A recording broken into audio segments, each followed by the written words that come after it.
foremost. Predictions are open for the next 2 minutes. You have 2 minutes here to place your bets on who you think is going to be this week's champion. As a reminder, this is a best of 5, not a best of 3. So, have that many more games ahead of us. Is it going to be Dark or GuMiho? It is up to you to decide. Up to you. As spawning in the top left-hand corner of Neo Humanity, we have the South Korean Zerg player representing CranKy Gaming. It is Dark.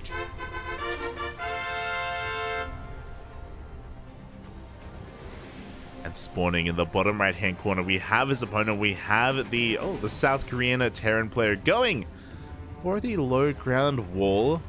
Could be for that 2-Rax opener, representing himself, the ESL Masters Summer runner-up. It is GuMiho.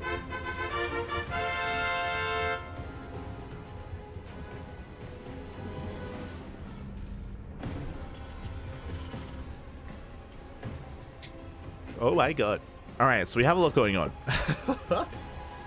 So, GuMiho is going for a 2-Rax opener here on Neo Humanity. We have the second SV being sent down. This is the Beyond opener, of course. It is for at least 3 Reapers, and then we can go into a CC. We can go into our transition. Meanwhile, Dark is going for a pool first opener, which it's going to be a pool hatch gas opener here from Dark. I'm really curious to see how this does unfold. I do think that the initial Lings won't be able to do any counter damage. So I think this is a better opener for GuMiho. What I will say though is that this will give Dark faster access to Queens, which may be the difference here. Oh my god, he goes straight for the Roach Warren. Okay. Without seeing anything, by the way, the Overlord is about to come across the opener of GuMiho. He's now going to recognize that, oh, there's a wall in the low ground. We do have Reapers. GuMiho can defend against this if he figures out what's going on in time. So, with our abundance of Reapers, we're not just going to be doing damage across the map. He should also recognize that the hatchery is late. He should also be able to go into the main base and scout the main, figure out the gas timings, figure out the Roach Warren as well, and prepare back at home. How do you prepare? With bunkers. Are we going to be able to get into Marauder production in time? That's the question. The rush distance by ground is so short, but the first Reaper has already arrived. The late hatchery has been confirmed, but we don't get behind the mineral line.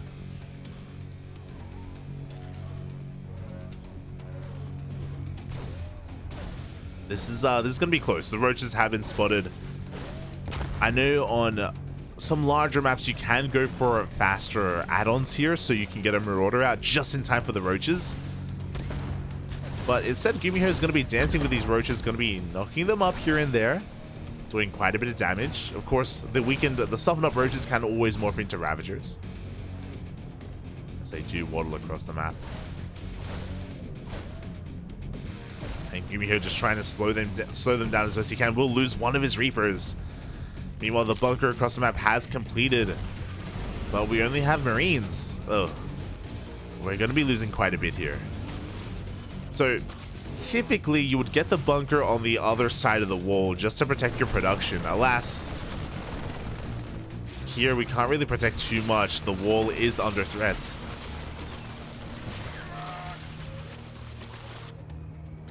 Reapers across the map do go down.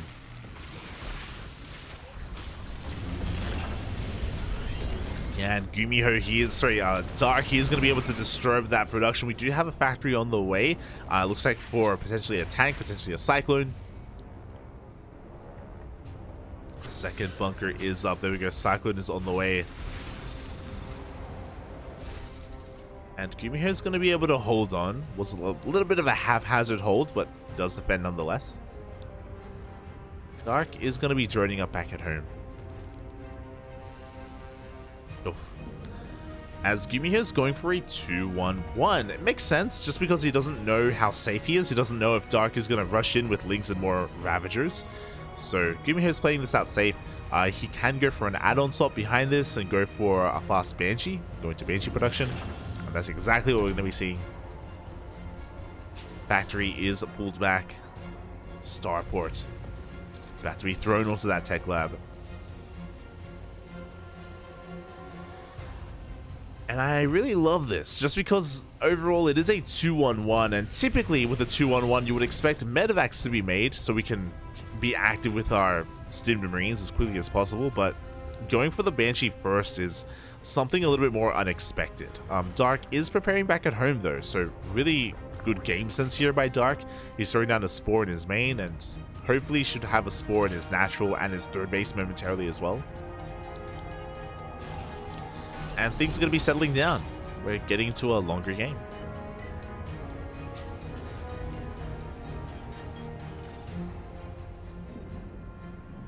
We are getting into a longer game. Additional Raxes are on the way, +1 attack as well. Tis bio, of course, from GuMiho.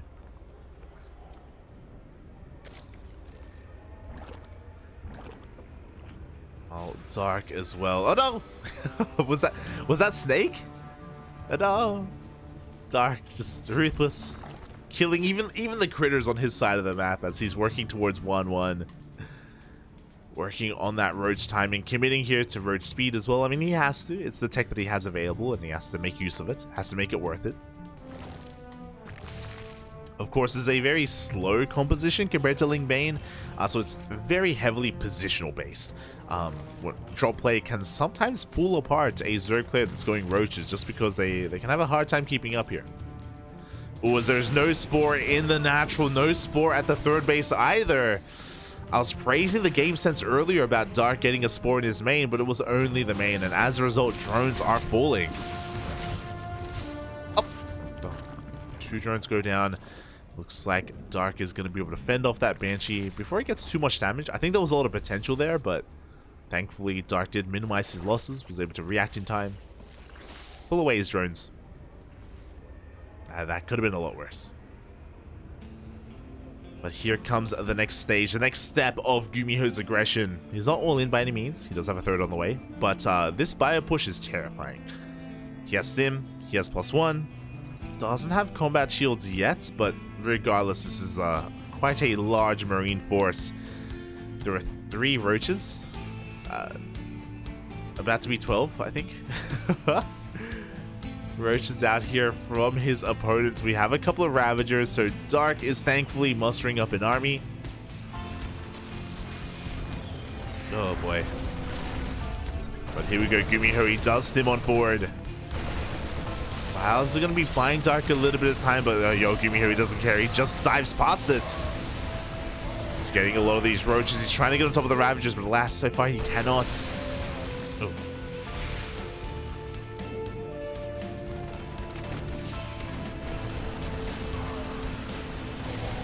And even though GuMiho can't break the third base of Dark, he does cancel the fourth, and that is already worth it. Containing the Zerg player to an even base count to your own is always worth it here for the Terran. We'll see how much longer he can contain Dark to his 3 bases. As the third is getting up and running. Once again, another fourth gets cancelled. Dark is in a lot of trouble. He doesn't have much creep here at all. He's going to be expanding over towards the left-hand side, which is a better located fourth, yes, but his third is now exposed. We can see GuMiho getting in range. We can see how potent the high ground is. He is within range of that mineral line. And now Dark is on a 2-base economy. There's no Baileys. The army sims on forward. We get on top of the roaches and soon those Ravagers as well. Reinforcements are coming in.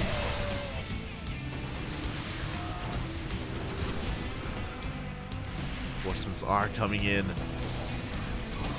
It's still so close here, and it looks like with these roaches, Dark is going to be able to hold on.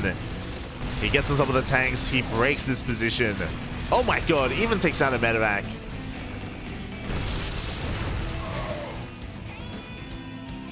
Dark is holding. Things were looking pretty dire for a while. Things were looking a little bit bleak for Dark, but he does hold on to his base. Can he hold on much longer though? Like, the problem is that we have very little creep spread here. We do have a hive. Vipers are in production. My god, rushing into hive was such a greedy move from Dark. But Vipers will make this so much easier to defend.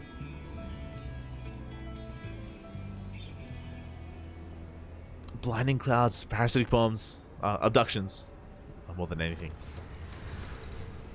Great way to shut down these siege positions. Oh, be able to pile down one of those tanks. The Vipers aren't ready yet. Roaches are doing what they can, but with these Marauders, oh my god, once again an efficient trade from GuMiho. Looks like the production is coming out just in time. And Dark is holding. Almost pure Marauder at this point. The Vipers have arrived, and we don't have the energy for a power bomb, unfortunately, but we do get a yoink. There we go. We have one parasitic bomb on these medevacs. Dark once again just establishing himself. GuMiho doesn't want to let up. Doesn't want to give Dark the room to breathe.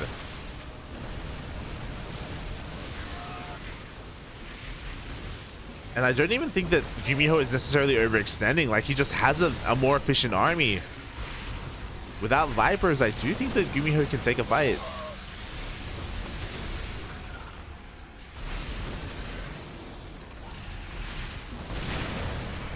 He's trying to force his way forward. Does split against those files. Do we have enough Marines? It looks like we barely don't. Behind this, we have Lurker Tech. Behind this, Dark has been taking up into Hive, has been taking up into Lurkers, has been taking the center base as well. These left-hand hatcheries have been left alone.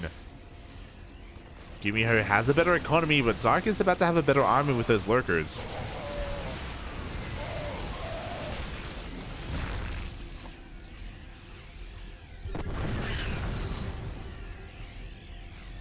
A lot of damage being done to those medevacs as well. The base on the right-hand side, completely evacuated, is going to be given up.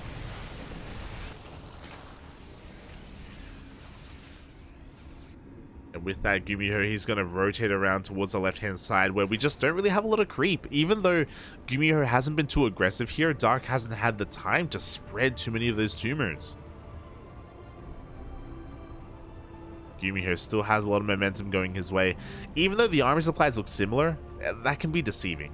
The soup, it does sometimes lie, and especially when it comes to Roach Ravager, Dark's army is currently inflated, so even though both players are about to max out, GuMiho has the more efficient army, by far. Outside of these Lurkers, to be fair. Lurkers are going to make things a little bit more complicated. They are making up for that Roach-heavy army.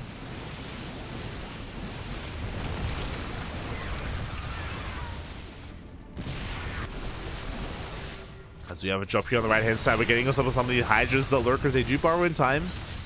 Be able to hold on to the natural. Likewise, Dark holding onto his third base as well. Infestation Pit is exposed, but not the most important structure to go down. As it is currently bleeding out. I almost said on fire.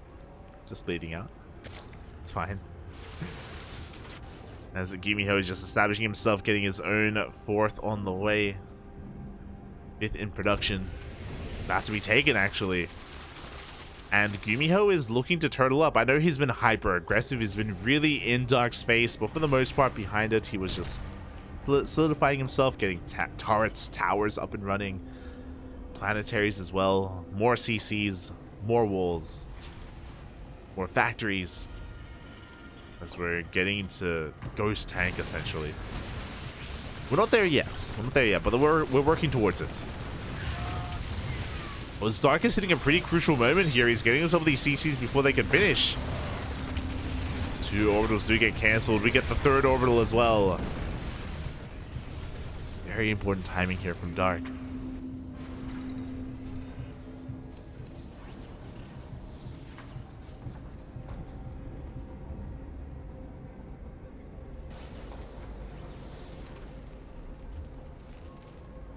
I do still think that Dark still needs to refine his army overall, but he's holding on. Definitely holding on. We have a Nidus on the way. There's the Bailey Nest and Adrenal Glands.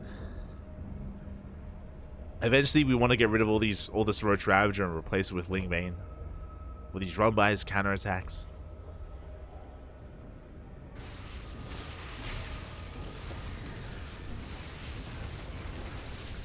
Speaking of, double drop being sent out over on the left-hand side of the map.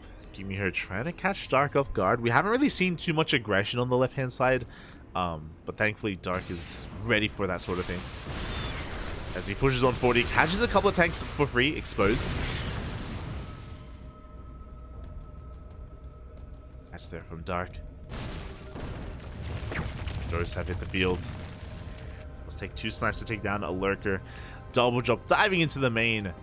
We do have a line of spores. Have we shut down these medevacs? It looks like we can. Oh god. Marauders do barely get unloaded. We'll be cleaning up quite a bit of site defense here. But I'm sure not quite getting what we wanted. Neo steel frames on the way. I think high-sec auto tracking is done. I think I saw it earlier. Yeah, high-sec auto tracking is done as well. We're getting all the upgrades. We're turtling on up. Let's go. Let's go. More CCs on the way.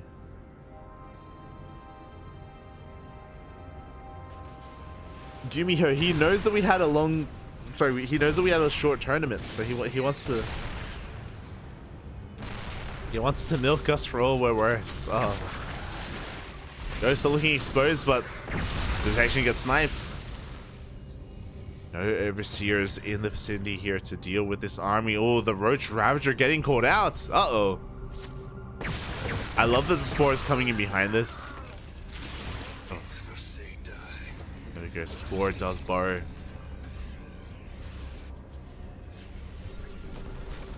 Dark trying to hold on with what he has.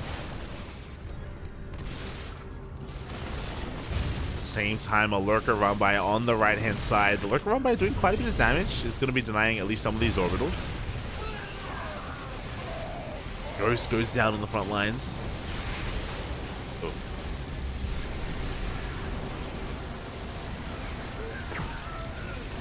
But we have too many ghosts. The snipes are going off. Every single lurker is going to be going down. We saw the EMP earlier on the Viper. It's just too much. That was a big loss for Dark. At the same time, he's pushing on forward on the left-hand side. Takes down the sensor tower at least. We're going to be denying vision here from GuMiho, but look at this army. How many ghosts? We have 20 ghosts. There's only 7 lunkers. Ay, ay, ay. And Dark is remaxing on almost pure Hydra. Not the army that we really want. Snipes are going to be going off tanks. They do get sieged. Hydra army doing what it can.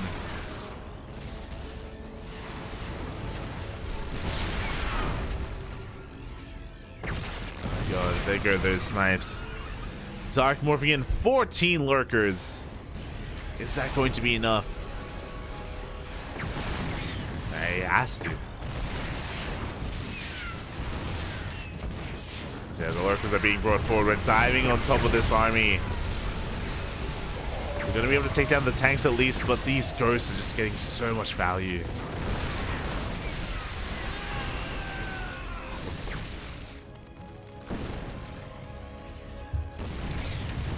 Oh.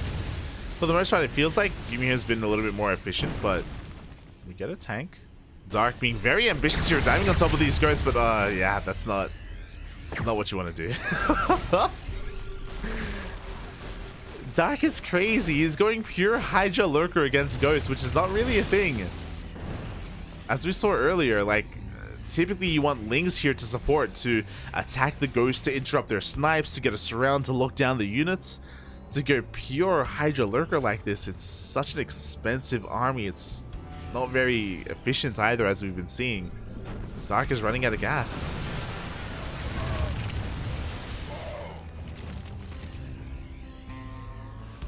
Literally and figuratively.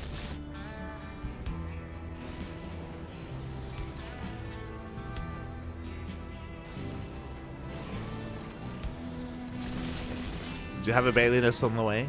A couple of infestors as well for those fungals. Fungals will be key. They definitely can help against these ghosts.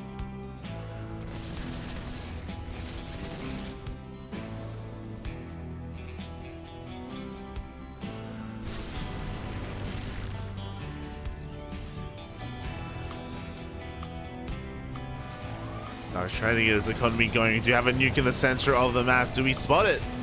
Do we see? Oh, we don't. We do not see. The base is going to go down. Well, we see it, but we can't stop it, I should say. Base does fall at the same time on the right-hand side. The lurkers go down. GG gets called. And GuMiho will take game number 1. Having a really good start. If you remember, this all started with Dark getting his 4th base killed and then cancelled 2 times. Like, Dark was contained to 3 bases for so long. GuMiho had a lot of momentum early on. He never really took an awful fight or anything. He was doing well to preserve his units over time. And things did snowball out of control where Dark was just behind economically for so long. GuMiho was able to cut the map in half. And that army composition at the end there was really odd from Dark. Lurkers, they're pretty like pivotal units. They're pivotal units here in ZVT. They have a role to play, and they're a great anchor point for the Zerg army. And you can be aggressive with it. You can dive on bio 100%, but on their own, without Ling Bane to support them or infestors for fungals, they're not that good. As we saw, especially against pure ghost. Against pure ghost like that, you can't really dive on an army like that unless you believe that your opponent isn't going to be paying attention, unless you believe that they're not looking. But that's not something that you should really think of when you're up against a player of the caliber of GuMiho. So yeah, I think Dark was just a little bit desperate in that moment. I think he was aware that he was falling behind, that he had a worse economy, that he had a smaller army, so he was just trying to make some magic happen there, trying to take some risks. Didn't pay off in the end. Didn't pay off. But now we have game 1 in the books, and we're heading towards game number 2. Número 2.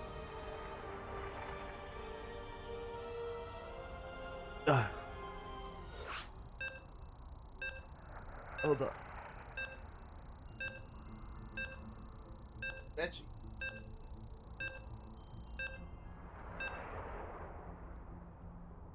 Okay, we're good.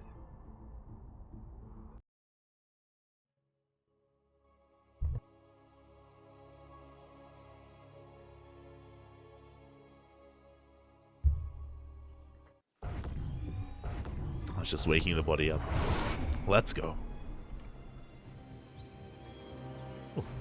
As spawning in the bottom left-hand corner of Ancient Cistern, we have the South Korean Terran player representing himself. He is teamless, but he is the ESL Master Summer runner-up.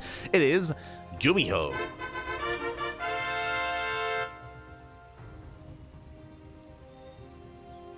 There we go.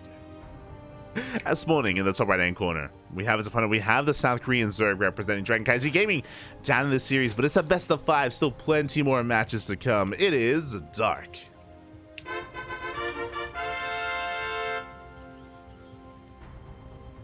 And once again, we have that 2-Rax opener. This time, I don't imagine we're going to be seeing a Roach opener from Dark. That was something that he whipped out on Neo Humanity, hoping to take advantage of how small the map was, but on Ancient Cistern, that is not what we should be seeing.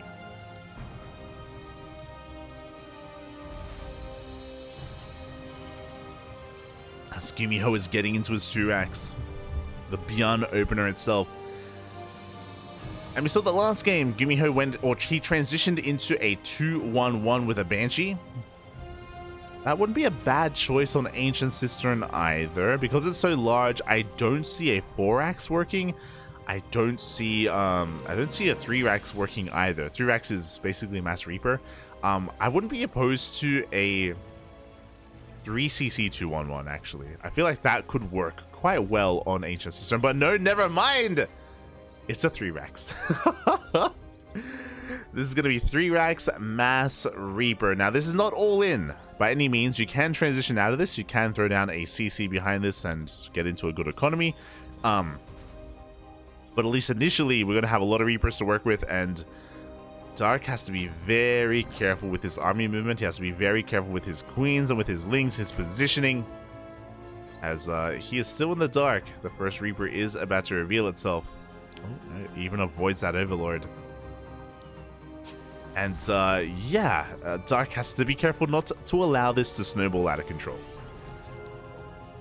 We're going to be prioritizing gas mining, gas collecting, and we're going to be going straight into link speed. First Reaper has arrived. We're going to be trying to pick off a couple of drones, but so far we've done a good job of preserving them. Okay, the drones are kept alive. Queens are in production. Reapers are continuing to push out across the map. Uh-oh. Now, thankfully, Dark didn't go for a fast third base, so he's saying this very seriously. He's saying this very conservatively, as he's making a third and a fourth queen. Third and soon-to-be fourth queen, I'm sure. Dark is banking up quite a lot of minerals. Yeah, he's going to be holding off on that. He's just amassing lings. Ling speed is about to kick in, to be fair, because he did prioritize it. So even though he may be in a bit of trouble, in 10 seconds he can dive on this army. Queens are kept alive. There we go. Link speed is now done, and I don't think GuMiho knows. I don't think he's seen it. Gonna be rotating on over. Dark just keeping his lings hidden, waiting for the moment to strike.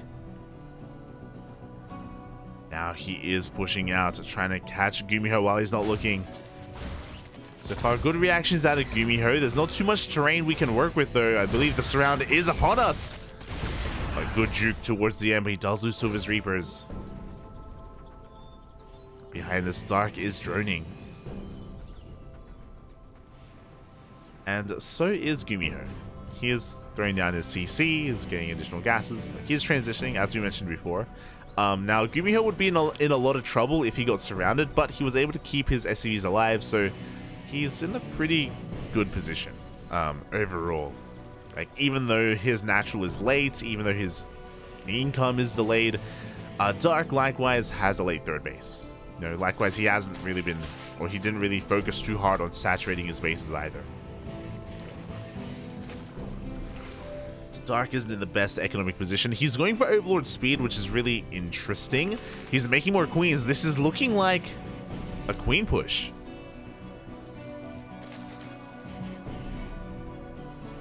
I could be mistaken with that. No, yeah. We're fine. We have no lair. If we did have a lair, then it could be, oh, maybe he wants to be aggressive with these queens. Nah, he's just being very defensive. He's just setting up his queens here to defend with his lings. GuMiho, I actually didn't mention, but behind this, he's going for a faster starport and factory, so a delayed third base. So very aggressive out of GuMiho. He's going to be pushing out with his first wave of medevacs. Meanwhile, there's that lair on the way. Darky gets a full scout off. He confirms the follow-up. He confirms how delayed the third base is. So he should be aware that he shouldn't drone up too much. But focus on queens and lings. So we have another queen on the way. How many queens we have? Okay, we're about to have 7 queens. Let's go. And we should be able to force this back. And Reapers are getting surrounded as well. A couple of Reapers do go down. So far, a good hold here from our Zerg player. We have a Baneling Nest on the way. As soon as the lair is done, we can get into Baneling speed. All that good stuff. Likewise, the pressure is kind of on GuMiho right now because his third is so delayed, right? Like, he could have thrown this down earlier, but he is favoring aggression instead with these medevacs, with these liberators. Wants to be assertive.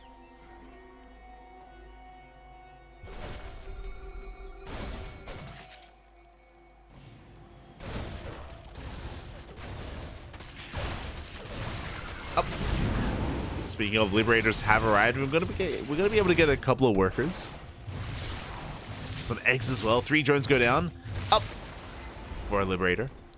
Spire is on the way, so Lingbane Muta is going to be the composition of choice for Dark. I believe this hasn't been scouted yet. GuMiho, he has not seen that Spire, not yet.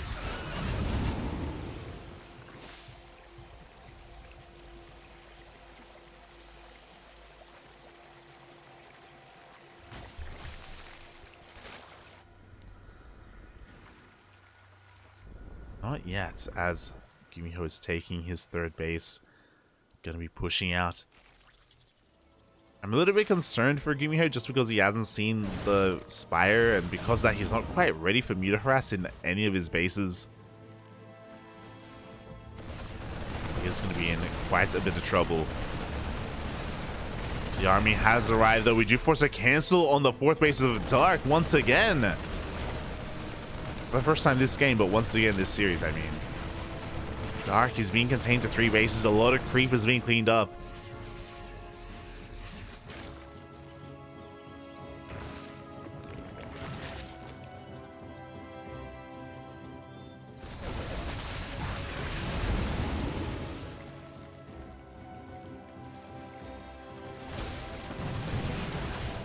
The creep is being cleaned up. We dive on top of the drop as well. The medevacs are being focused down. Dark cleans up the drop. And back at home, GuMiho, he's he is thankfully able to keep up with the mutas themselves. Here we go. Turrets are on the way, so he is given time to react. Did lose 2 medevacs, which is a little bit brutal, but hey, I mean, he's been denying the 4th base. But Dark is looking to collapse on this army. We do have a couple of mines, but are the shots going to be good enough? Oof. The answer is no. We have an overwhelming force of Lingbane. And GuMiho is stuck in a really awkward position. Because of these mutas, the medevacs, they can't escape. It's a one-way trip. It is a one-way. Lings are going to force a pickup. The mutas are able to intercept. And eventually they'll be able to chase all of this down. Oh. Can we maybe save one of the medevacs? No. No, we won't be able to.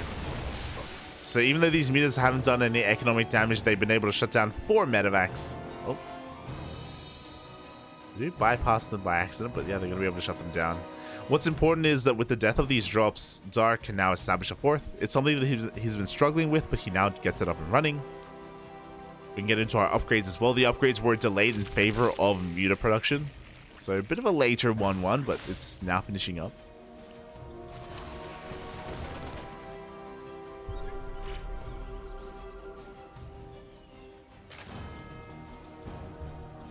The Muta cloud is insane. 17 mutas out on the map already. Uh-oh. No shot. No, God, he's not looking. The mines. Oh my God. Massive shots go off, but actually not too many mutas go down. 1 more mine is all we needed. The Marines, they try to clean up. They get 2 more of these mutas in the retreat. Massive shots went off. A beautiful trap was laid there by GuMiho. 9 mutas went down. Not a bad moment here. Was almost disastrous for Dark, but he still maxes out. Still does max out on Lingbane Muta.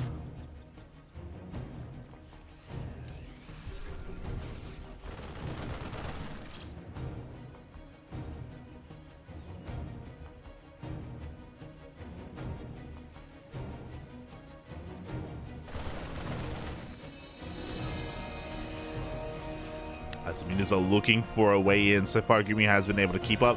Even though Dark is maxed, it looks like he can't really make use of his army at the moment. It looks like GuMiho is going to be able to keep up in that supply.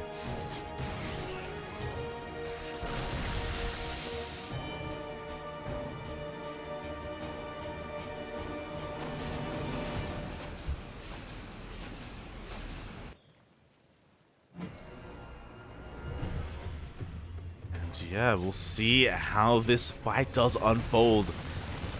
GuMiho is going to have a timing with 3-3 if he waits for that upgrade to kick in, but we can see that he doesn't want to wait. He doesn't want to wait at all. He's pushing on forward with his army. There's a lot of potential with these Widow Mines. The power of the mine, of course, does deal with both the Lingbane and the mutas as well. So here we go. Lingbane does roll on forward. We do keep those Marauders on the front lines. They soak up so many of those Banelings. A very efficient fight for GuMiho. And he's rolling in once again. We do have a Baneling run by being set up on the right-hand side, but unfortunately, this is actually being morphed in range of the sensor tower, so GuMiho does see this ahead of time. Oh. It's going to be able to clean this up. Even borrow some banelings. Love to see it.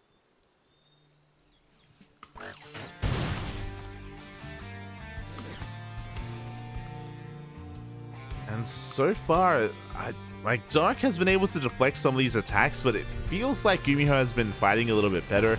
The other worrisome thing is the lack of creep. We actually don't really have too much creep on the map right now, so these attacks from GuMiho, they're not being scattered until the last moment. Dark instead is going for a counterattack. He knows that he cannot engage. Where are the banelings? The answer is you don't really have any. It's just pure Ling Muta. There we go. Banelings are coming in towards the end.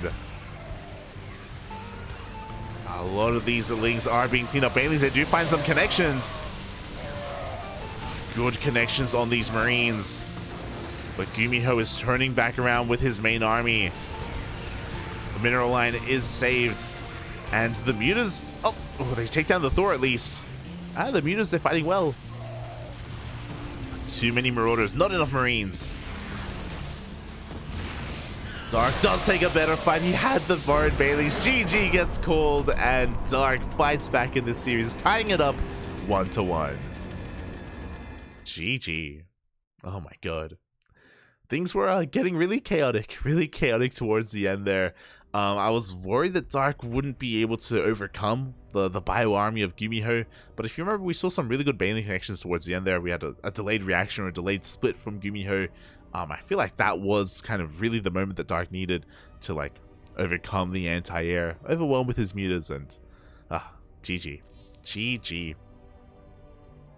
Dark does fight back, and we have a series. No ace match yet, but I'm hoping that's where we're headed. I'm hoping that we can go back and forth enough to have an ace match.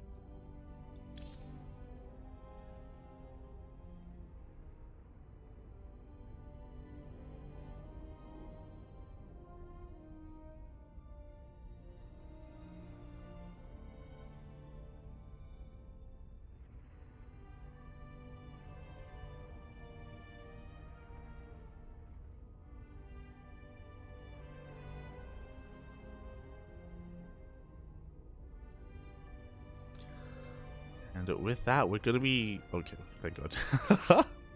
Diving into the next game. It's concerned that I was going to miss the lobby, but it's okay. It's okay. We're in. Getting into game number 3. Going to be taking place on Royal Blood. Royal Blood. No.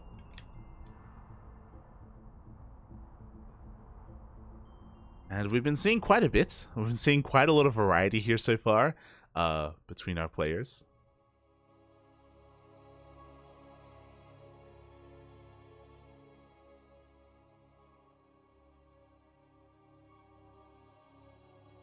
We've been seeing some Roach Ravager into Lurker play. We've been seeing some straight up Lingbane Muta, which we don't see too often anymore. And we'll see what we get in game number 3. As spawning in the bottom left hand corner of Royal Blood, we have the South Korean Zerg player representing Dragon Kaiser Gaming, tying up the series 1-1 in that last game. It is Dark. And spawning in at the top right hand corner, we have his opponent once again going for the 2-Rax opener. It is the South Korean Terran. It is GuMiho. I'm really curious. So I wonder if Bjorn was onto something. So Bjorn, for those wondering, he goes for this 2-Rax opener every game. Every game in a TvZ, he goes for 2-Rax. Why? Because he has so many different variations. We've seen some of them already today. You can go into a 2-on-1. You can go into a 3-Rax, into a macro game. You can go 3cc 2-on-1. You can go for a 4-Rax, which we haven't seen yet, and this wouldn't be a bad map for a 4-Rax. But yeah, there's like a lot of different like variations of this, a lot of different follow-ups. And I know I was talking to Asher about it, about whether or not this could catch on and become the new standard opener in TvZ. And there have been a couple of Terran players that have been really fond of this. Last night we were casting Hero Marine, and for the majority of Hero Marine's games, he was also going 2-Rax. GuMiho, likewise, right now, every game so far, 2-Rax opener as well. Clem and Maru and Cure, they've all been mixing it in. They've been sprinkling it in.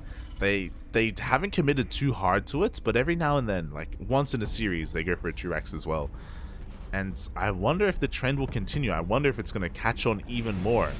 Just because it feels really safe early on as well. Like, yeah. I remember when I was talking to Asher about it, I think he said that the scariest thing about it is that you do need good Reaper control. You need to be able to mix in 3-Rexes to make this worthwhile, to keep your opponents honest, and to keep them kind of on their toes. Like, that's the reason why a lot of Zerg players, whenever they face off against 2-Rexes, they delay their 3rd base, and they're contained on 2 bases a little bit longer, just in case it's a 3-Rex. So yeah, it's just interesting. I'm really curious to see how the meta evolves over time, and if this opener does catch on even more. Meanwhile, the Reapers have arrived. We're going to be dancing with these Lings. We're going to be chipping away at these drones as well. And can we get a drone? The answer is no, we cannot. Reapers are forced back. Oh, God. GuMiho playing with fire there. As the Reapers do survive again. Dark is being contained to 2 bases. He's going to be stuck with on 2 bases for a little bit longer here as he's a little bit supply blocked. Back at home, GuMiho. Interesting. I appreciate this. It is going to be a 3cc 2-on-1. This is what I expected out of GuMiho last game, but we're getting it here in game 3. I was expecting that on Ancient Cistern. Royal Blood, not a bad map to do this on either. So a very economic follow-up here from GuMiho. Oh, meanwhile, Link Speed kicks in, and we're going to be able to shut down at least one of those Reapers. We get the 2nd as well, and eventually the 3rd. So really nice control there out of Dark. Nice micro. Oh, ooh, as the 3rd Reaper is going to be able to escape. At least for a little bit longer. Oh no, we're trapped. Up. Oh. Reaper finally does go down. We lose map control. Dark going straight for a Roach Warren behind this. It is going to be hidden. This is dangerous. GuMiho has 0 map vision, 0 map control. Because it's a 3cc opener, I mean, he's that much more vulnerable as well to an attack. No Banshees, no tanks. Uh-oh. Boy. We go. Roaches are in production. GuMiho trying to set up defensively back at home, or trying to work on his follow-up push, which is going to be with Stim and these 2 medevacs. Or 1 medevac, actually. We're not going for the add-on swap. Interesting. Okay, so GuMiho, he's actually going to Hellions. This could be beneficial because he's actually not going for the add-on swap. He's prioritizing Hellion production, which means he has a presence on the map, which means he can scout the Roaches ahead of time. At least that's what I assumed would happen. He does pull back. He hasn't seen the Roaches yet. Oof. Finally, the army is going to be a little bit more active on the map, but yeah, the Roaches, they reveal themselves.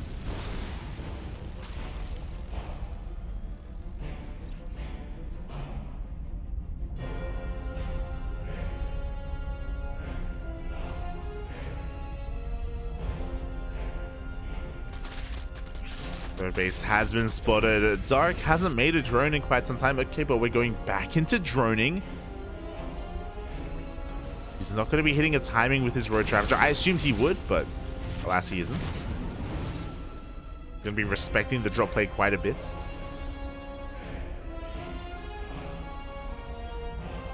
The Lings are just going to be active across the map. They're just going to focus on denying the third base time and time again, while Dark catches up in the drones. Now, he's got a lot of catching up to do. He's still behind. He's still behind in the worker count, which is really devastating. It's something you never want to see in a ZVZ. But because Dark was building up this army so early on, and because he wasn't able to do anything with it, GuMiho's in a pretty good position. Like, he has been denied mining at his third a couple of times, sure, but he still has it. He hasn't lost too many SCVs at all. He's not looking too bad. We do have a massive Ling run by, and we're going to be able to force some friendly fire.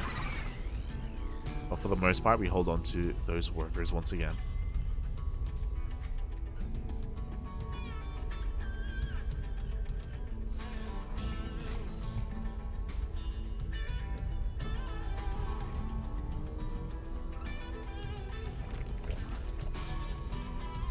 Yeah, Dark's just chilling back at home.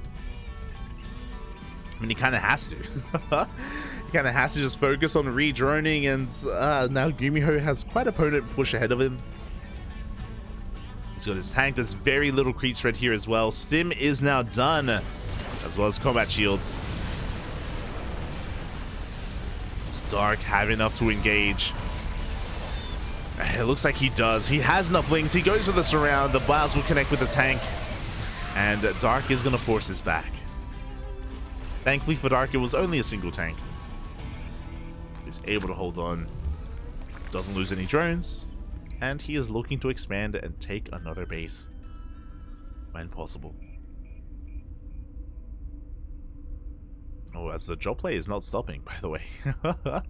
It's a single tank in that medevac. GuMiho being a little bit ambitious.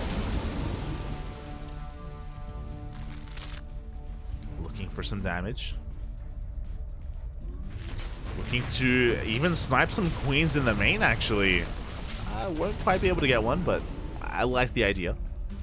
Appreciate the effort.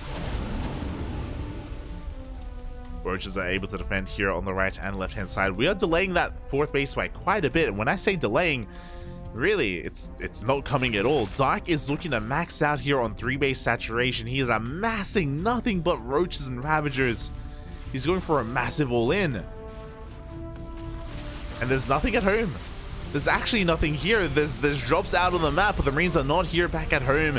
Third base is under threat. We do force a cancel on the Fort CC.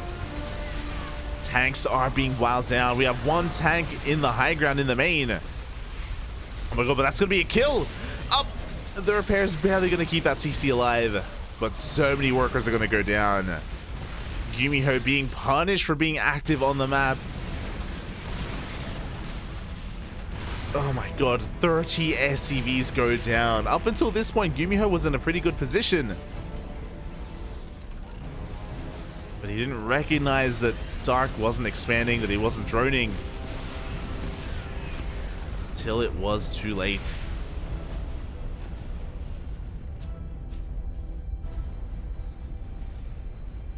And just like that, GuMiho, he loses the economic advantage. He had it in his hands. And now it is gone, and now Dark can focus on expanding and droning and taking more bases. Now he's happy to do so. He's done enough. But he wants more.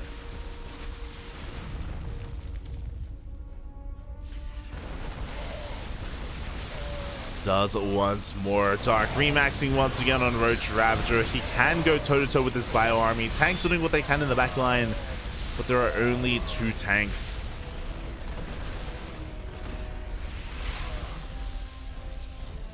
Dark doesn't have to turn around. He can keep trading here with this army. He can keep dancing back and forth. Well, as the tank on the high ground does go down. GuMiho's going to be able to hold on here with at least his Liberators. But once they do siege...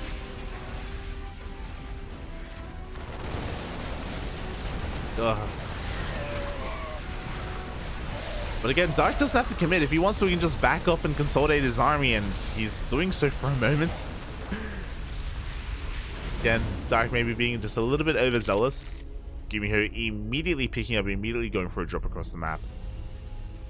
Does he have enough at home to defend? Not really, but GuMiho, he has to make these moves happen. He has to go for these risks. He has to take these risks. Of course, I cancel the gold. GuMiho, he is not out of this yet. Looking to deny any more hatcheries, any more bases.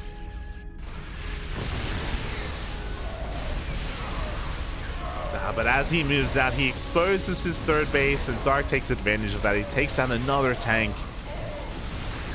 Every single tank goes down. There's one more at the natural at least. Drops are coming in. GuMiho, can he get down? I'm like, can he take down the base? Can he take down the mineral line? He's getting a couple of drones, but the reinforcements are too much. GG gets called, and Dark takes game number 3, taking a lead in this series 2-1. GG. Oh. after a rough start, to be honest. Like, Dark didn't have the best opener to that game. Yeah, he was kind of getting into his own head, you know, staying on a really low worker count as a result. I was worried that he would have maybe missed his timing. I was worried that maybe he would miss his chance, but no, he was able to actually catch GuMiho unawares. GuMiho was going for all this drop play. He was more interested in denying a fourth that never came, or a fourth that didn't come until far later. Really well done by our Zerg player. And now we're getting into our next game. It's a game number 3.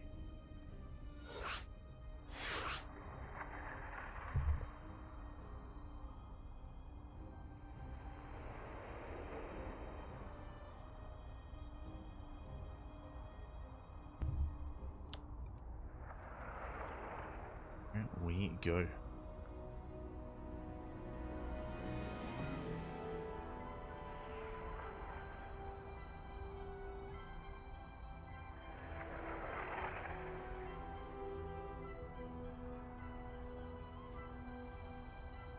Potentially the final game of the series. As hopefully I don't.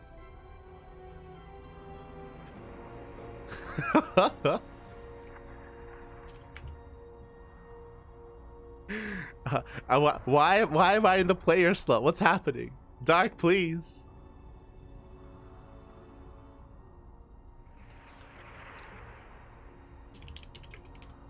Okay, there we go. We're just making the lobby.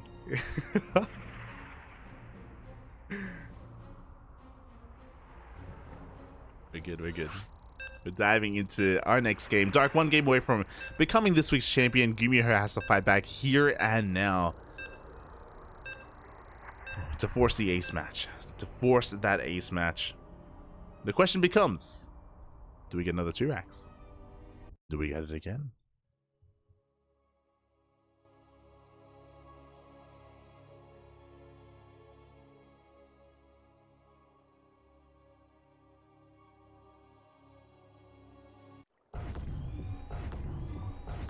Had multiple lines, true.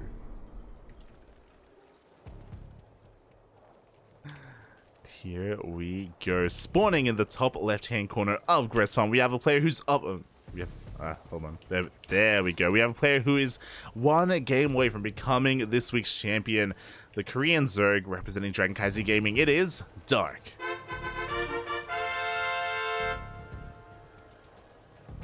And spawning in the bottom right-hand corner, we have his opponent. We have the South Korean Terran.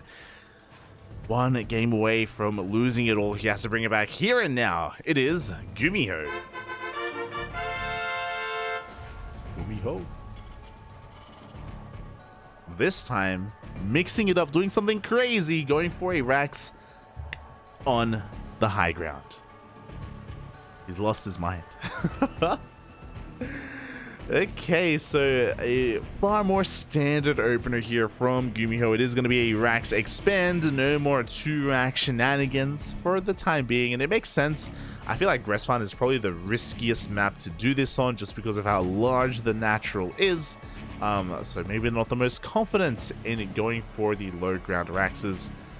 He's going to be respecting his opponent. He's going to be chilling out here a little bit more in the main.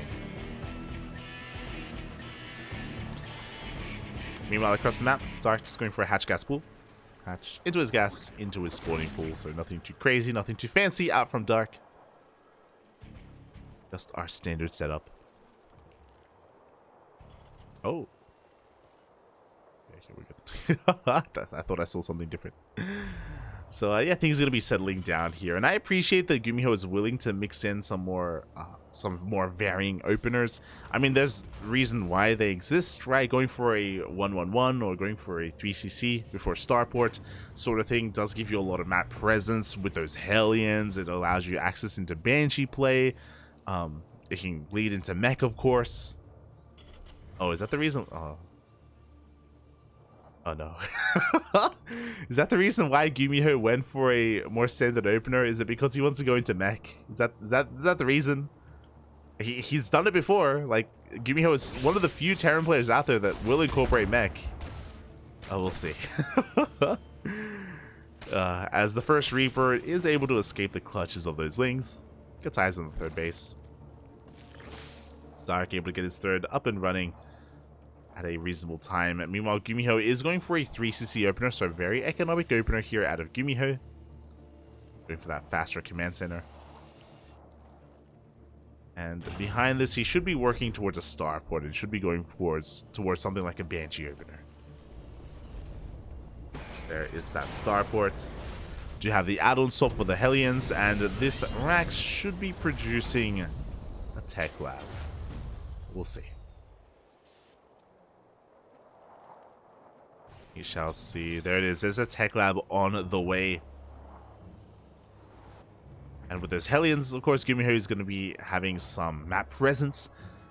Going to be able to take control of the map and make Dark really work for his creep. We haven't really been seeing too much impressive creep spread out of Dark this series, but if we ever did, you know, GuMiho would be there to stop it.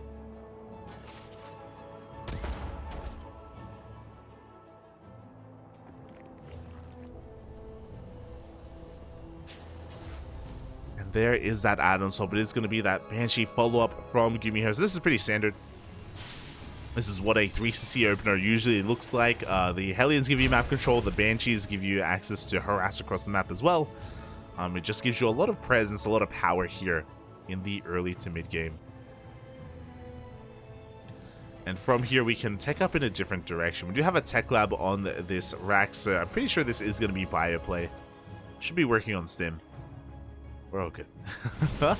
Oh, as Dark is going for a very fast lair. It was like a 4-minute 10 lair from Dark. Though the Hellions, they dive in, they get punished for it. Every single Hellion goes down. GuMiho throwing away his advantage, or throwing away his map presence. Dark is free to do whatever he wants. He's going to be able to drone up quite happily. We have a Bailey nest on the way. Additional gases are being taken. Banshee is stuck at home. We do have stim on the way, so it is bio, thankfully. There's the second Rax. GuMiho not going to be playing mech.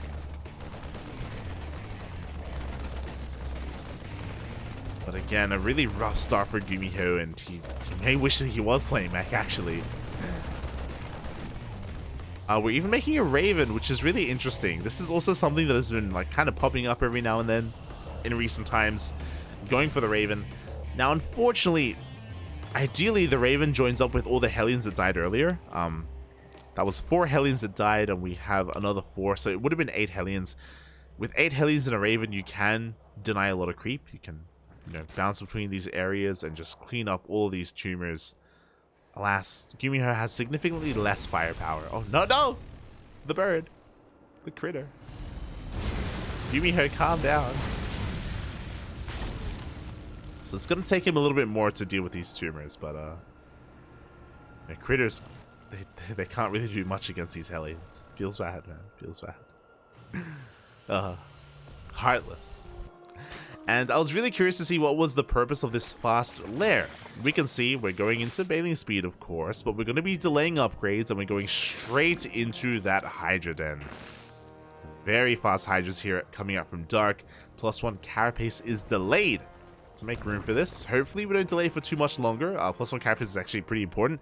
More important than +1 melee, to be honest. Hopefully we get to see it soon.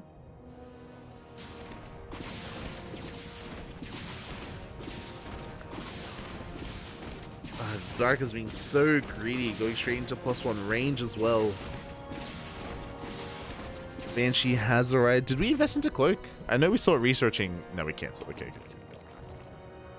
Did cancel Cloak. Not on the way. Armory is about to finish up behind this, so we're going to have quite a Marine force here with Hellbats to support them. Auto Tartaras in the main base. The tank is going to be sieging up. Only a single tank.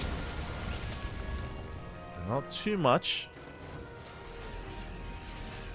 Not too much of a threat. The Hellbats are morphed in. The goal of these Hellbats, of course, is to protect this tank. They are the bodyguards for El Presidente. Need to keep it alive.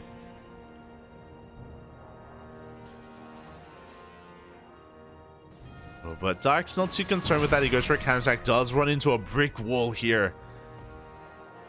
Tanks, depots. There's no way in.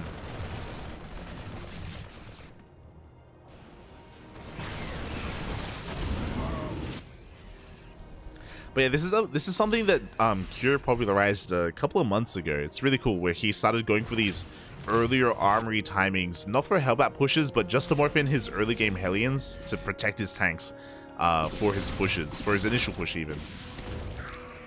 So a lot of that here on Gressfire. Meanwhile, here we go. Ling Bane does come in from behind. We just have an overwhelming force. We clean up the army. GuMiho sticking around a little bit too long, does lose his tank.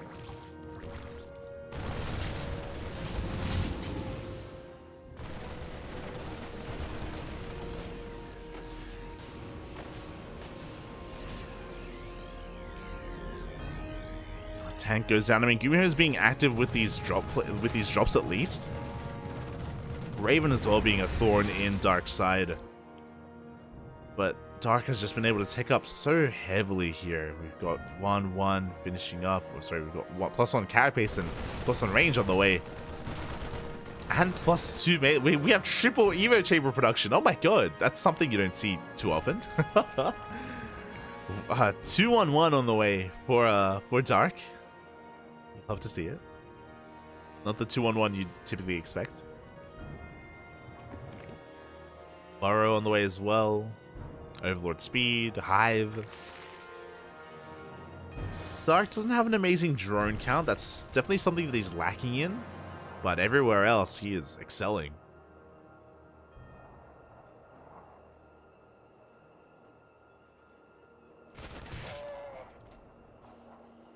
Meanwhile, GuMiho, we're cutting the map in half.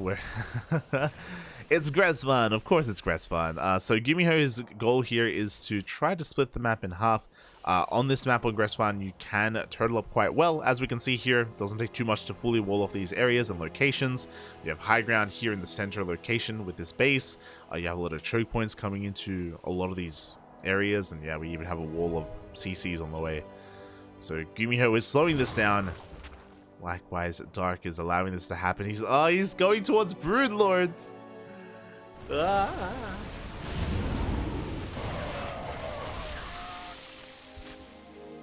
Good pickoff. Full medevac does go down. But yeah, we have double Spire on the way.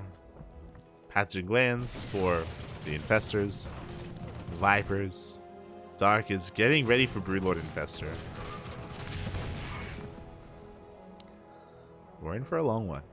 Strap yourselves in. Posture check. Posture check. Make sure you're not slouching.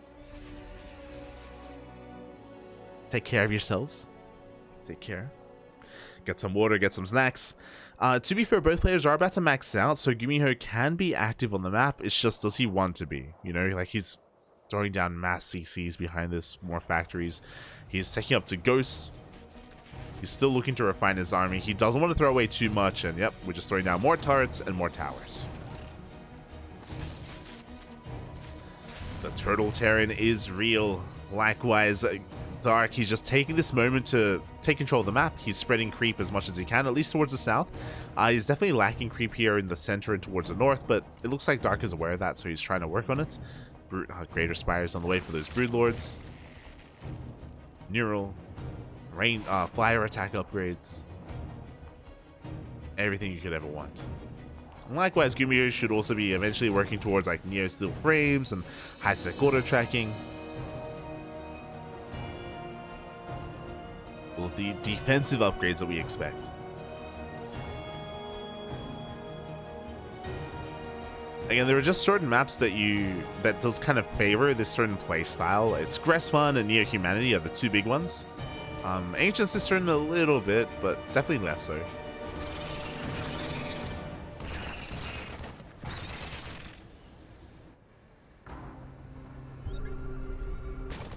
Oh, as changelings are being sniped. There's Neo Steel frames and high-sec auto tracking. There you go. Just to bolster up the planetaries and the turrets. Triple drop is being sent out. So we can see GuMiho is being a little bit active, but this is spotted by Dark. He is aware, is pushing out. At the same time, we do have, well, GuMiho setting up a push here towards the north. The drop towards the south is going to be cleaned up, but it looks like GuMiho may be able to deny a base. Nah. The Hydras and Banelings do rotate around in time. GuMiho will give up on that location. Oh. Hello, no clone. Hello. ¿Qué tal? ¿Cómo estás?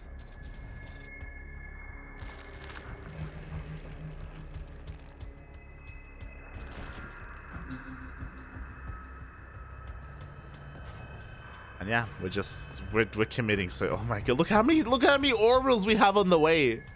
The purpose for this, as you can imagine, scans are really important, mules as well. So over the course of this game, GuMiho, he's going to be getting rid of some of these SCVs, freeing up supply for a larger army, and he can afford to do so because he's going to be relying on mules instead of workers to really to mine efficiently from these mineral patches. Likewise, we also have CCs on the front lines. These ones will not be morphed into orbitals. These will be planetaries, just to really fortify these locations. The lines have been drawn. The map has been divided. You take your half, I take my half. No stepping over the line. Oh, but before that happens, Lingbane is going to be rolling on in. We're going to be able to catch some of these tanks. Not just the tanks, we could get a little bit more than that as well. Not a bad moment here. We're able to get, I believe, 4 tanks in total. 4 tanks do go down at the same time. Lurkers are pushing in on the right-hand side. Dark is testing the defenses of GuMiho, and so far, GuMiho is having a hard time keeping up. He lost a lot of tanks towards the north. He's losing SCVs here towards the south, but the ghosts do arrive in time. Lurkers are forced back.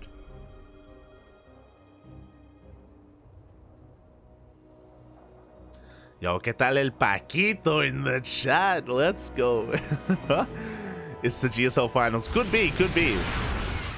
As the Leagues do roll on in, denying some of these turrets towards the north. GuMiho trying to be active as well.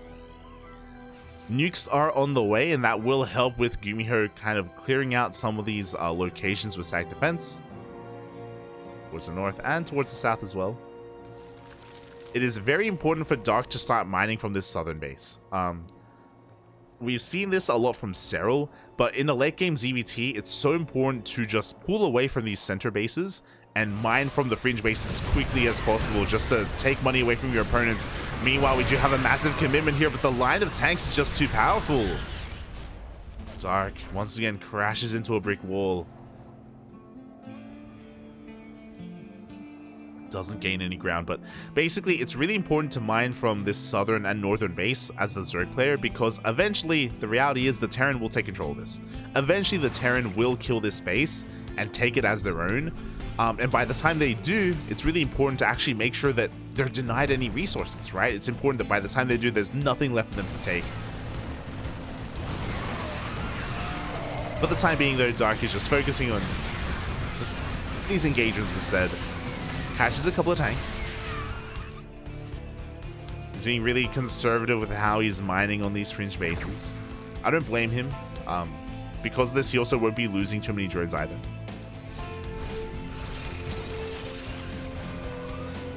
Now the nuke is on the way. The Broodlord Infestor has arrived. Fungal almost connects. Gets a couple of those ghosts. Oof. The counter snipes are real and 2 Broodlords go down.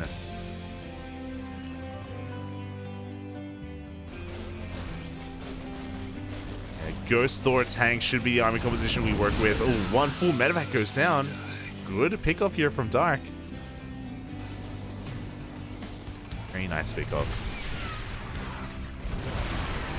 The tanks are once again exposed. These trades here from GuMiho have been quite rough. He just didn't have enough here to really support and protect those tanks. As we lose Lingbane, we're replacing them with more Broodlords, more Infestors.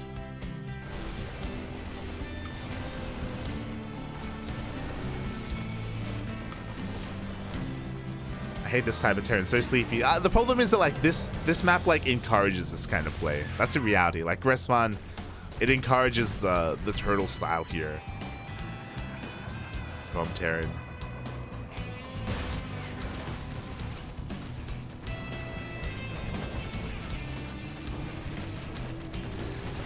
do have the Broodlords revealing themselves. They're going to be chipping away at that northern base.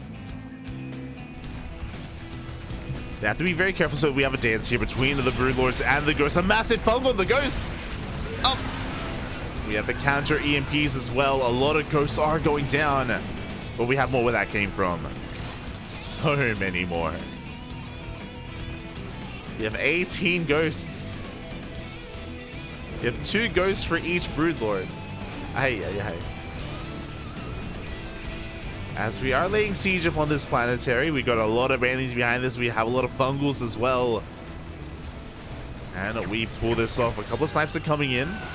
But the counter fungals are real. The banelings rolling forward and the base goes down. Not just the base, but also 14 SCVs.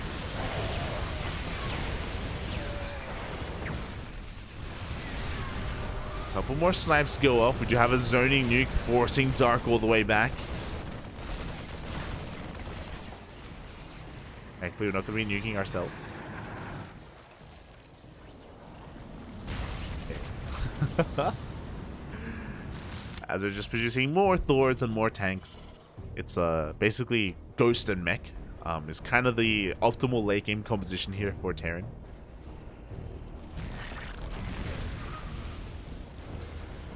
That is what we are getting into.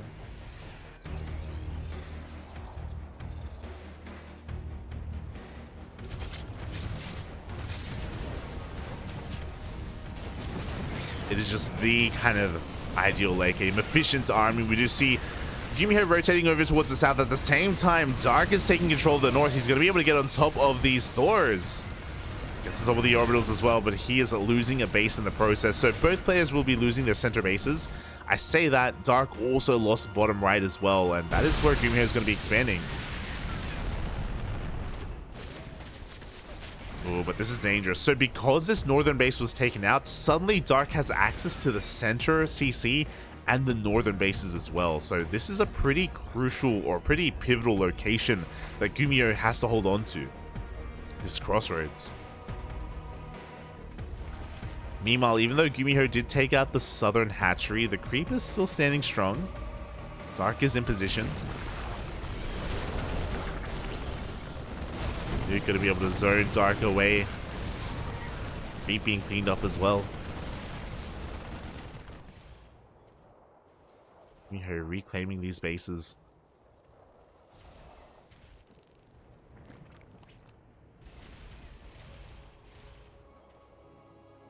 Now, GuMiho is being spread. Oh my god. The mule hammer is real.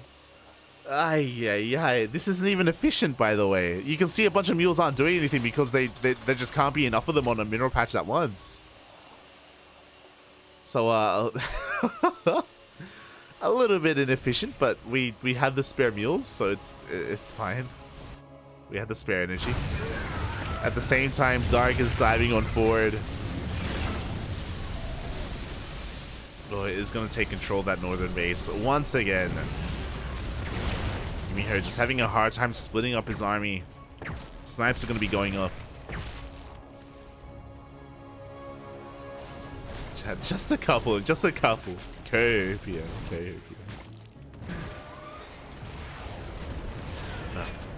And we can see as GuMiho is forced to fight here towards the north, we can see Dark pushing in towards the south with his Broodlords. It can be so difficult to split up your army. That was a lot of tumors. It can be so difficult to kind of split up your army effectively to keep up with where your opponent is. Looks like the majority of the ghosts are headed towards the south. Thors are here towards the north. But the Thors are being surrounded. The lurkers have revealed themselves. Yeah, Dark is going to be able to take down the northern base once again. Towards the south, GuMiho is having more success. I love it. We have the drop of the ghost of the EMP. But it's not going to be enough. Dark is holding on. Dark is forcing back GuMiho. GuMiho, he's falling apart in both locations at once. The Broodlords break on through. That northern planetary is going to go down. We were talking about it with this base falling earlier. That just creates an opening here for the Zerg player to just push on forward even further. Oh, the planetary went down. GuMiho's trying to hold on. How many ghosts? Oh, we only have 2 ghosts, by the way. We don't have enough. GuMiho, he's been a little bit careless and he's been losing so many of his ghosts, and now he doesn't really have any. He's got 2. Instead, he's going pure Thor tank. Now, the problem with Thor tank is it is more immobile. Thors can go toe-to-toe with Broodlords, of course. They're going to have a harder time against these Lurkers, and here we go. The Lurkers, they do push on forward. They do burrow. Liberators do force the unsiege. GuMiho is committing everything into this push.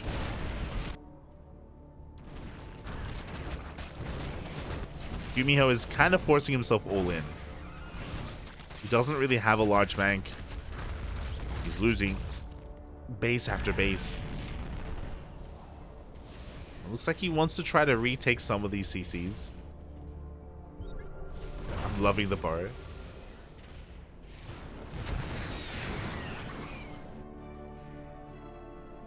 As GuMiho pulled everything back.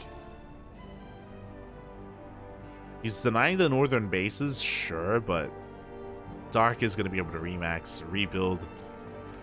How many infestors do we have? 7. Okay, we don't have too many infestors. Looks like the infestors have been trading out with the ghosts.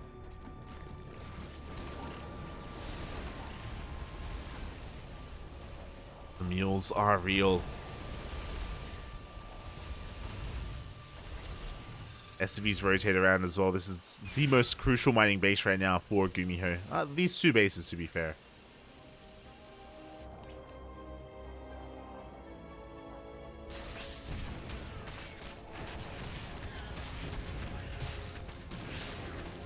Oh, as GuMiho is getting ready for a Sky Terran transition, we have a fusion core on the way with 3 more starports. I imagine this will be for BCs.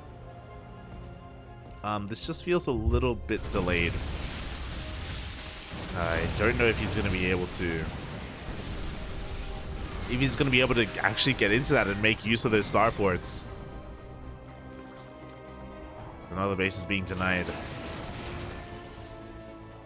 Mules, they're running out. Oh.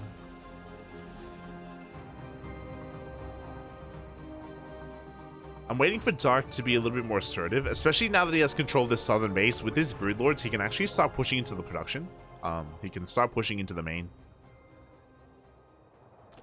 He is available to him if he wants to.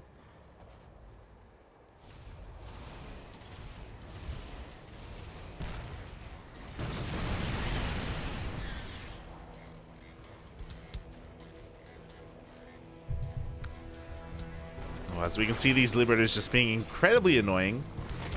Oh, Lib range is on the way. Will help out. I assumed the Fusion Core was going to be for BCs, but okay, I guess it's just going to be for Libs. Fair enough.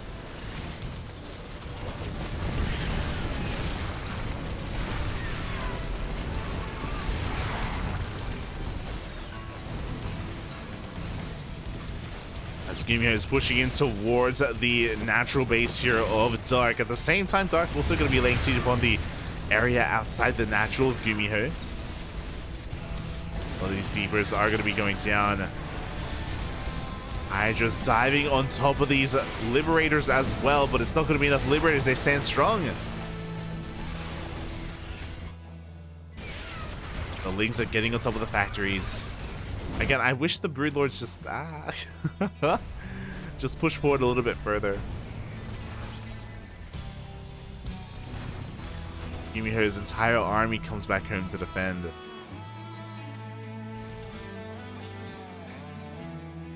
This is still pretty close. Earlier, like, GuMiho was up against the wall, and like, sure, he's not mining as much, sure, he doesn't have a large bank, but he's maxed out, and that's all that matters.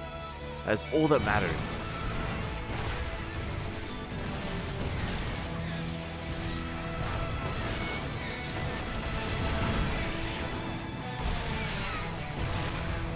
His tanks are going down for free.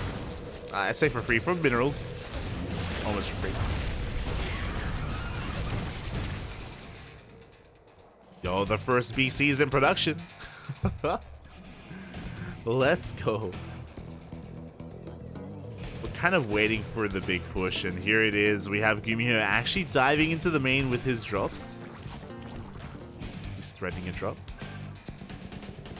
Scans go everywhere. We're looking for the army. We do get eyes on the Broodlords. GuMiho knows that Dark is not in position to defend. So we're going to be able to push on forward, clear up a lot of this creep. We can see slowly the map is kind of shifting a little bit. Especially with GuMiho taking this northern base. He has more mining. He has a better economy. Dark has to be careful. Like, Dark has a bank, but it's honestly, it's not going to take too long to, like, burn that bank. It's to spend that money. Depending on what he loses. Like, if he loses his Broodlords, like, to replace all these Broodlords, it's going to take his bank to do so, and he can't do that, like, more than once. Especially time-wise. It's going to be insane. We'll see. We have a couple of snipes going off. Finally looking for that fight.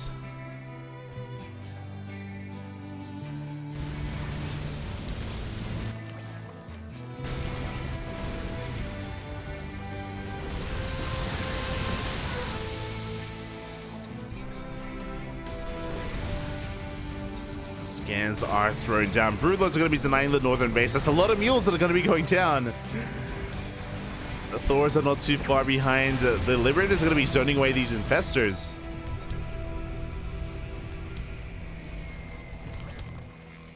Mark is going to be able to back off. Doesn't commit. We haven't seen a big Broodlord fight yet. It hasn't happened.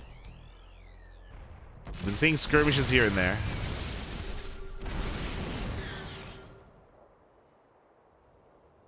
But in these skirmishes, as the lurkers are getting in between the bases. BC has been revealed. We have 3 more BCs in production. Oh my god. Despite not having detection, good connection here from these mainlings. Good connections. Yamato! It's on the way. This is dangerous. We need Corruptors. There we go. Corruptors are now in production. Dark doesn't have a lot of anti-air. He has no anti-air, right? He's got power bombs. Power bombs are his form of anti-air units. We're working on a wave of Corruptors.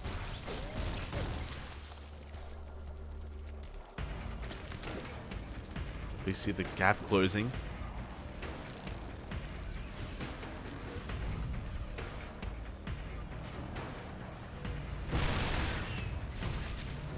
Terran army retaking or taking control of the top left. This is why I was talking about how it's so important for you to like prioritize these fringe bases.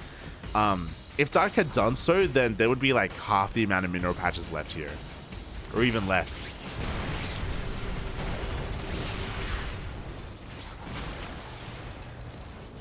A couple of Liberators will go down. Took a lot of ducks to make that happen, but we got them. We got them. It's okay.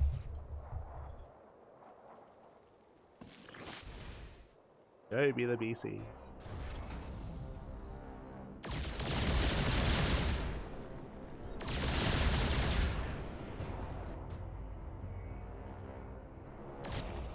Seas revealed. Dark waiting for that big moment for that final stand. Basically, both players are waiting for the other to push into them. It's like basically what's happening. Outside of that, it's just been skirmishes here and there. And outposition each other. No one has like committed to a big fight. Terran or Zerg. Oh, the Corruptors, they dive into the main base. They're catching the BCs. Where are the teleports? Up. Oh my god. Every single battlecruiser just goes down. Uh-oh. Now, to be fair, that does mean that these Corruptors are dead supply. Broodlords are pushing on forward. A lot of the ghosts are being caught out. We only have Thors remaining. We go for the Neurals. And Dark is going to be able to take this fight. Yeah, he's going to completely be able to shut this down. GG gets called. GuMiho gets caught out on the map.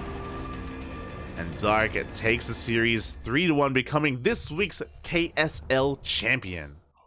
GG. Everything just, like a flip of a switch, everything just suddenly goes wrong for GuMiho. He loses all of his BCs in his main base. At the same time, he was clearing up creep in the center of the map, and Dark chose that moment to dive on the army. Had a lot of corruptors, sorry, had a lot of broodlords. He had his neurals coming in as well, taking control of half of those Thors. And the ghost they got caught out. It's like GuMiho was not expecting a fight. He was not expecting a fight at that moment. We just spent like 30 minutes like posturing and like flowing back and forth. GuMiho and Dark always being so careful about not committing to a fight, and here in that last moment, again, GuMiho was just kind of caught unawares. That was not a fight that they actually wanted to commit to, and yeah, just like that, one fight is all it takes sometimes. GG, well played. Oh, it was very tense. It was very tense for a long time. There was a lot of build up between the two players. But as you can imagine, when you lose, if either player lost their armies, like the Thor army for GuMiho or the Broodlord army for Dark, even though they both had banks, that would probably be game. Just because it takes a long time to rebuild. As you can imagine, for the Terran, it takes a long time to rebuild all those Thors and Ghosts. As a Zerg player, it takes a long time to rebuild Corruptors and Broodlords as well. So yeah, a lot of this kind of late game posturing, even in ZVP as well, it just comes down to one fight, because if one fight goes a certain way, then it just snowballs out of control, regardless of your bank. So GG, well played. Oh, congratulations to Dark for taking the series and becoming this week's KSL champion. GG. 2 weeks in a row. 2 weeks in a row, Dark has claimed this championship. Can anyone stop it? To be fair, last week it was close. It went to the ace match. It was Dark versus Solar, if I remember correctly. Dark versus Solar. But here there was no Solar. There was no Solar. There was no Hero. There was no Bjorn. A lot of the big names that we expect were not here this morning, and I assume that is because they have a tournament tonight. They do have a tournament later on tonight. It's going to be the Africa Champions Cup. So yeah, they're going to be competing in that. Meanwhile, we're done for now. I thought it was going to be a shorter broadcast, but it's 3.5 hours. It's okay. I'm currently working off of 4 hours of sleep. I am going to have a very quick nap. I'm going to try. I'm going to set every alarm I can. I'm even going to message some people and be like, yo, I need you to call me, okay? Because it's not even it's not even that far away. We're back. We're coming back in 1 hour and 40 minutes. Less than 2 hours. In less than 2 hours, this channel is going to be live once again with another broadcast. We're going to be casting the Grand Platypus Open GPO. You may be wondering, the hell is a Grand Platypus Open? It's a platypus. It's as you can imagine from the name, it's a region-locked tournament. We have region-locked weekly tournaments on this channel. It is a region-locked event for Oceania, Southeast Asia, and rest of Asia. So that's countries like Taiwan, Hong Kong, Singapore, Australia, New Zealand, and China. China as well. China, Malaysia. We do exclude regions like North America, Latin America, Europe, and we exclude South Korea as well. So more of a regional tournament. So if you want to tune into players like Demi, Mio Micah, Ender, Gogo Joey, Oriana, Pez. It's been a while since we've seen Pez play in GPO, but maybe we can get him in. Maybe Asher as well. I know they've been a little bit lazy when it comes to competing. But yeah. So if you're interested in watching some more StarCraft, we're going to be back in less than 2 hours. I'm going to try and nap for an hour. I'm going to do my best. I'll do my best there to only nap for a single hour. And after that, we'll be returning live on this channel with some more StarCraft. All right. I also, before I forget, predictions. Do have to get the payouts out. The payouts. Un momento.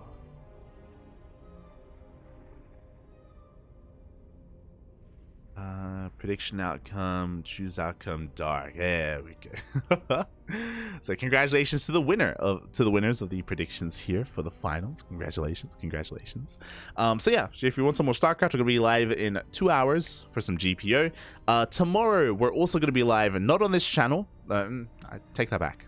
Tomorrow we're also gonna be live with the Sparkling Tuna Cup on this channel. I will not be casting. I believe that'll be covered by Yaku of the Zaku.